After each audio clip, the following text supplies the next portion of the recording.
Hoje eu vou falar de uma estratégia simples, mas muito vencedora, que vai dar muito maior rentabilidade para os nossos investimentos por longo prazo e também mais segurança ainda. É uma estratégia muito simples, mas que muitos ainda não utilizam.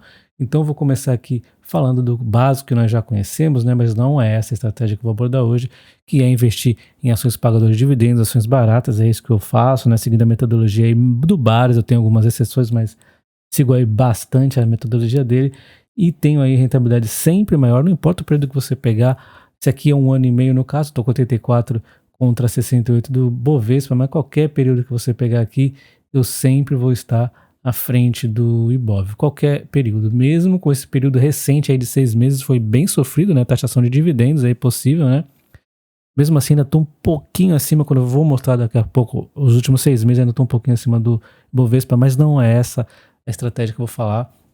Antes eu também quero citar aqui e comentar para quem está com muito medo aí do receio do futuro, né? Temos aqui esse vídeo que eu fiz falando de investir em ouro e prata, aí sim a segurança para crises aí bruscas mesmo, e também uma forma de ganhar com ouro e prata investindo em ações, ETFs aí também no exterior, vinculadas a mineradoras de ouro e prata, que aí você pode receber dividendos também. E a estratégia a qual me refiro é investir no exterior. Eu vou começar aqui com um basicão, que é o IVVB11, olha só.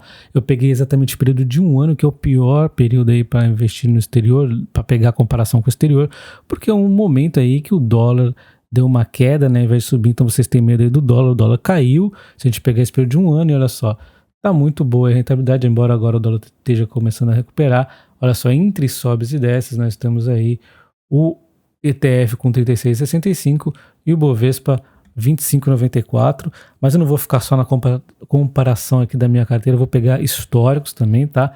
Daqui é só uma introduçãozinha. E aí tem os estoques também, eu peguei algumas estoques aí, fiz alguns stock pick, mas não foi assim muito diversificado a minha carteira. Eu invisto no exterior mais assim ações que eu não tenho do mesmo setor aqui no Brasil, então eu faço aí uma diversificação diferente, né? E mesmo assim também tá indo muito bem. E agora eu vou mostrar como os ETFs diretamente no exterior foram ainda melhores. Olha só, nos últimos 6 meses eu peguei, porque ETF eu não tenho há mais de 6 meses no exterior, não chega a ter 1 ano, então olha só, enquanto o Ibov aí fez menos 0,40, os ETFs meus no exterior fizeram 20,78 e as ações 1,24. As ações realmente apanharam bastante aí, né? Foi triste esse período aí de taxação de dividendos na minha carteira. Mas olha só, os ETFs no exterior, pena que ainda tem peso pequeno, porque já conseguiram em 20,78.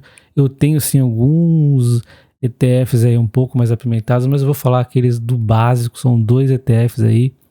E a base da carteira são esses ETFs que qualquer investidor devia estar pelo menos olhando aí, pensando em investir. Eu tenho 77% de ações no Brasil. E a minha carteira global tem 77% de ações no Brasil, 7,8% em FIIs, ETF tem 7,24%, esse aqui é o IVVB11, que eu pretendo passar diretamente para o exterior. Estoques eu tenho a Amazon, a Disney, a Johnson & Johnson, a Coca-Cola, a 3M, a NextEra, é a empresa de energia. Então, como eu tenho tantas empresas de energia aqui no Brasil, eu parei de aportar nela, mas é uma pena porque é uma empresa bem legal para estar investindo. Tem várias aí no setor também de elétricas lá nos Estados Unidos, mas eu vou me controlar e vou ficar com elétricas aqui no Brasil, que tem empresas muito excelentes aqui no Brasil, pagadoras de dividendos, né? Aí temos a Peps, a TNT é uma excelente pagadora de dividendos, mas que tem um case meio que tá mudando, né? Tem inclusive enfrentado quedas, porque ela vai deixar talvez de pagar tantos dividendos assim, tá no processo aí. Bom, vale uma análise à parte, né? Ela tá meio que em modificação. Aí temos a TSM, que é uma empresa nova na minha carteira. Eu fiz um vídeo dessa empresa, empresa incrível para estar investindo, é a TSM. Se você não conhece, é imperdível você conhecer. Na verdade, não tanto a empresa em si, e sim esse setor fantástico. Eu falei do setor e falei também da TSM, card aqui em cima. E aí temos a Unilever também, para fechar minha carteira de stock pickings. Bom, e aí nós temos o ETF do exterior, que é o grande brilho na minha carteira, tem apenas 5,05, mas eles estão indo muito bem, eu estou gostando. Tem uns ETF de uns setores incríveis, eu já dou a dica que um deles é o setor que atua, a TSM, eu já fiz o vídeo falando, então você vai lá e entende esse setor. Mas tem outros setores aqui, Tem muita coisa legal, mas eu não vou abrir simplesmente, eu quero falar de cada um deles para vocês. E eu vou começar falando hoje dos dois alicerces, as duas bases sólidas da minha carteira. São os dois aí que são literalmente a prova de balas. Aqui no Brasil a gente faz um esforço enorme para ter uma carteira à prova de balas. Lá no exterior, com essas dois ETFs aí eu consigo uma base extremamente sólida, começando com o SP500, seja qual for, né?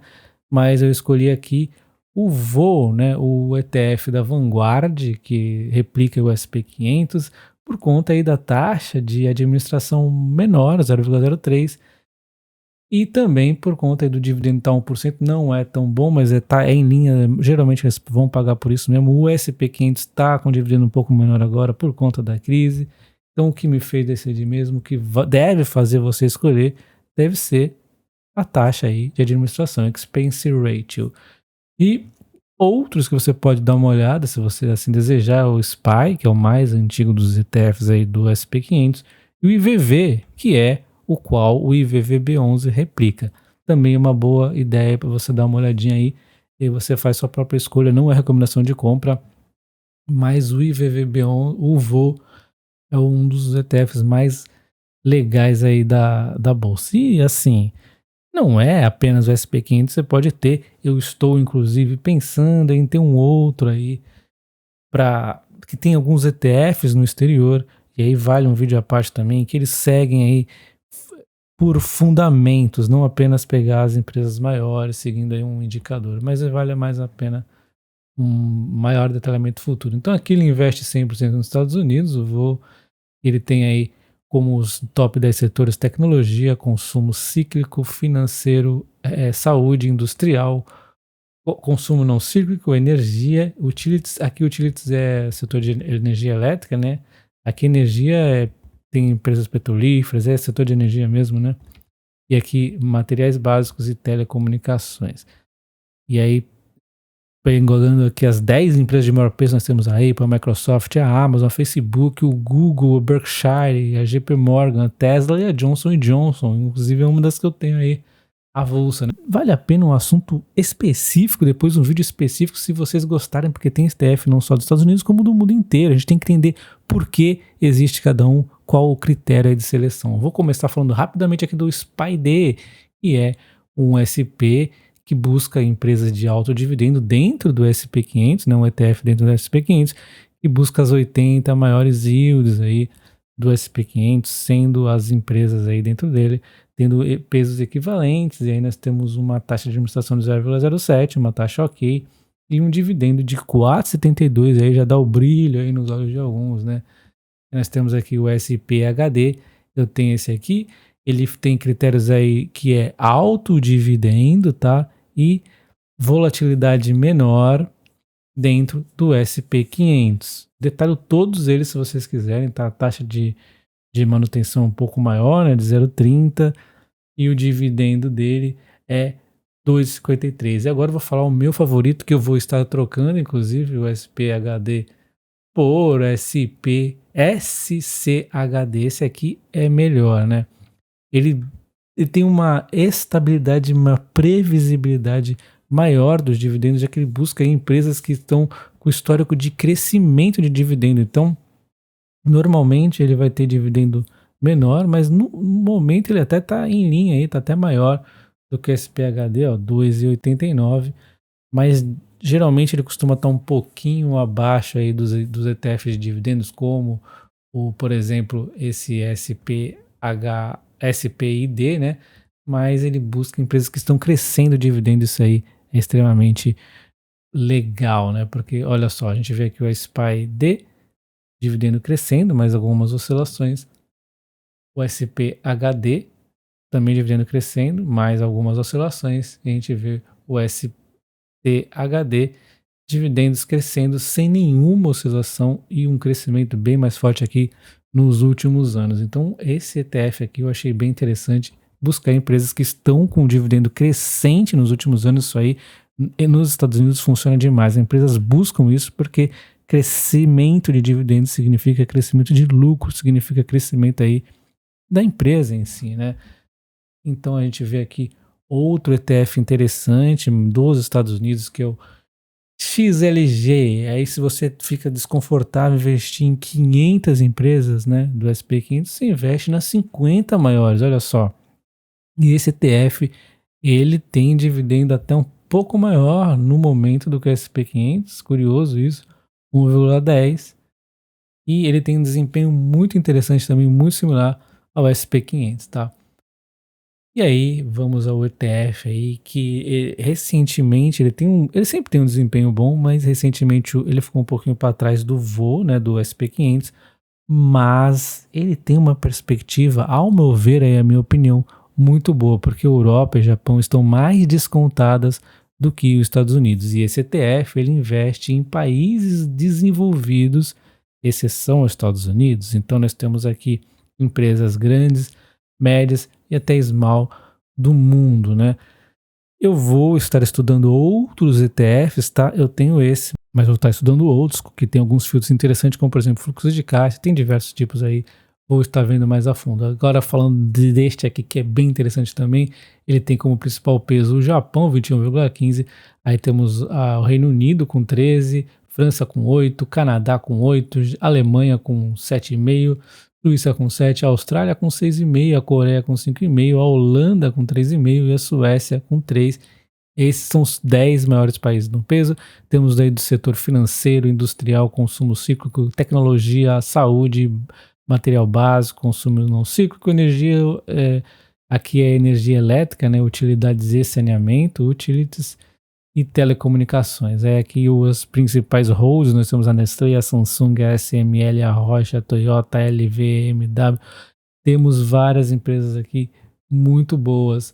É um ETF que pega os principais países do mundo, né? Então tem muita segurança aqui.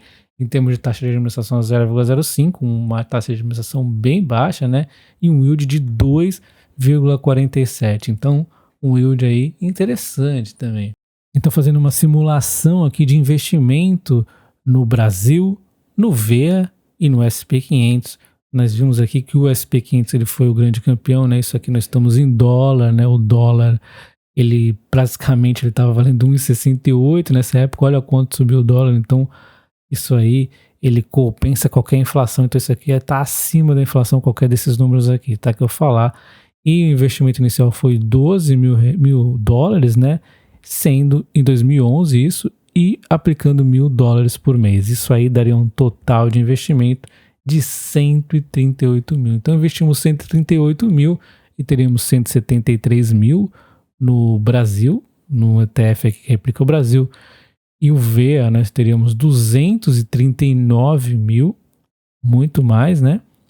E mais ainda, no SP500 mais VEA, que é uma configuração de 60% do SP500 e 40% no VEA, nós teríamos 313 mil. Aí você deve pensar, então por que não investe apenas no SP500? Porque o SP500 exatamente, por ter tido uma rentabilidade tão boa, ele está um pouquinho mais esticado que o VEA, o Japão e a Europa, por isso que é interessante manter os dois aí, porque pode ser que nos próximos 10 anos mude tudo aí, embora os Estados Unidos é a economia mais forte, né? Então nós temos aí 375 mil apenas no Vanguard SP500, que é o voo aí do SP500. Então, você vê aí que a rentabilidade foi muito boa, tanto do SP500 quanto do VEA, embora o SP500 foi melhor, né? E no pior ano aqui, o VEA caiu 14%, uma configuração de VEA mais SP500 apenas 8%, né? No pior ano nós tivemos anos terríveis aí, hein? Enquanto no Vanguard nós teríamos uma perda de 4,5%. Lembrando que eu estou falando de dólar, tá? E no Brasil nós teremos uma queda de 41,74%. Olha só isso aqui em dólar, parece até que estamos investindo numa moeda, uma criptomoeda, né? Que cai pra caramba do nada, embora as criptomoedas subam também pra caramba, e aqui não teve grandes explosões no Brasil. Então você vê que é lógico que a gente mora no Brasil, nós sabemos escolher ações as melhores aqui do Brasil, nós reinvestimos dividendo, temos várias coisas para fazer, mas o fato é que fazendo o basicão lá, VEA mais SP500, você consegue resultados extraordinários. Eu vou deixar um trecho do vídeo que muitos de vocês já devem ter visto, que é o que o Warren Buffett fala sobre o SP500. E antes de ver esse vídeo, já deixa seu like, comenta aí o que você acha desse tipo de vídeo. Até a próxima. Fica aí com a fala do Warren Buffett. Let me give you a figure that'll blow your mind, I think. I bought my first stock when I was 11 years old. It was the first quarter of 1942, shortly after Pearl Harbor. I spent $114.75. Three shares, $114.75. If I put that 114 into the S&P 500 at that time and reinvested the dividends, think of a figure as to what it would be worth today. Oh man! Well, it's okay. But I just want your audience to think for a second. Okay. The answer is about $400,000. So if I, as a little kid, had taken that $114 I'd saved shoveling snow or whatever I'd done, $400,000 today, one person's lifetime. That's America. I mean, that isn't me.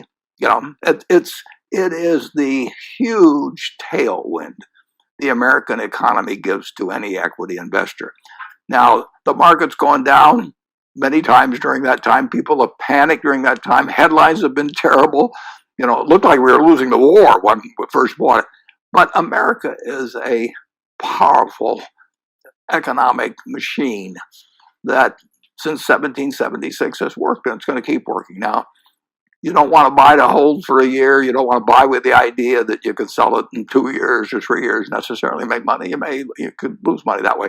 But if you buy it for 10, 20, just keep buying the S&P 500 index and forget about all the other nonsense that's being sold.